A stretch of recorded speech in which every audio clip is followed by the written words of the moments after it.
The internet is a very creative beast. It can create the most majestic of things, and indeed the worst of all things. It is also home to many avenues of art and design such as Deviantart, Kickstarter, and indeed the Japanese art/meta site Pixiv. From there, a contest started by Japanese media companies sparked inspiration from over 3,000 individuals and brought to life the regions of Japan into one magical girl anime that represents all areas of the Pacific Isle. From this call to illustrative arms, we get the anime Magica Wars, where Japan fights for truth, justice, and girls kicking butt. The motive behind this premise is a very respectable one. The world is full of creative people, and to use them to help represent your country in an anime done by one of the most well-known animation studios out there is a golden opportunity to work your magic and come up with something cool. Over 3,000 people entered the contest started by 2.5 Gigan TV and Gainax to find 47 designs for magical girls which encapsulate every prefecture, region or state of Japan. As I'm not Japanese, some of the cultural significance of each magical girl is lost on me, but for a native speaker and resident, the nuances will not only be noticed,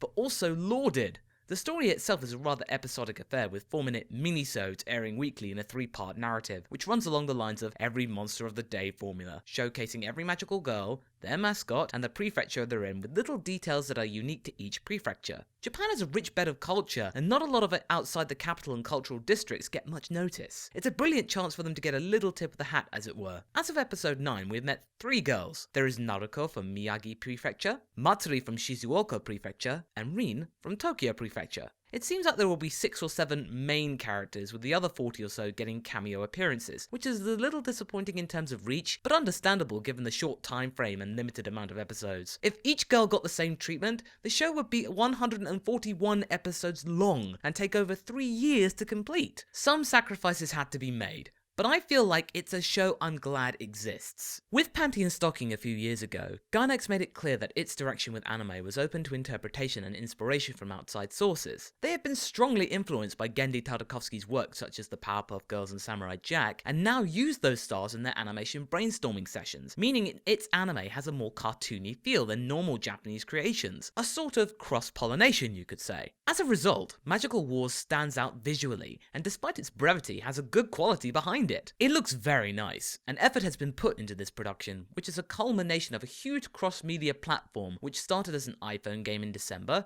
a PlayStation Vita game in March, and now an anime. It's yet another cross-media campaign, which uses as much technology as possible to get its idea to as many people as possible, and to now branch out to the internet for designs is a potential next step. Audience participation models such as Kickstarter and indeed my own Patreon campaign gives an audience a connection to the production they love and now wish to support. They have a bond with the show, and now each person who had their design chosen for Magical Wars can look with pride at their efforts. A standout moment for me was during Matsuri's, Shizuoka Prefecture's heroine's, arc, and the battle with a giant, badly designed mech called the robot that you didn't really want. Not only is it a nod towards the flooding of cheap models in the mecha model market, but it is also a reference to the giant Gundam that was built and housed in Shizuoka Prefecture in 2009. It has now been moved to Tokyo Bay. The robot itself came to life and started attacking the city. Matsuri and her mascot Toro, which is a floating talking robot hand, fight whilst extolling her desire to build stuff. In fact, she actually built Toro from a collection of ancient pieces of clay, which includes badly made models.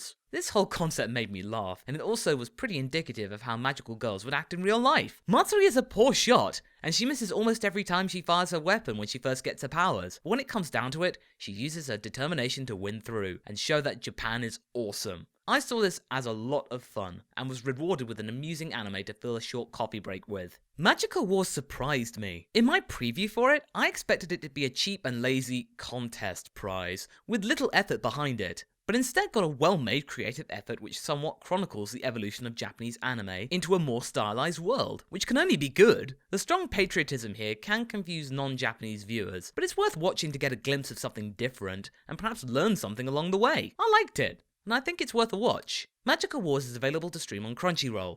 My rating? Continue. A surprising burst of fresh air in 4 minutes flat. If you like what you heard, please visit my Patreon campaign to help grow Anifile at patreon.com/MarsicoX, or follow me on Twitter at MarsicoX.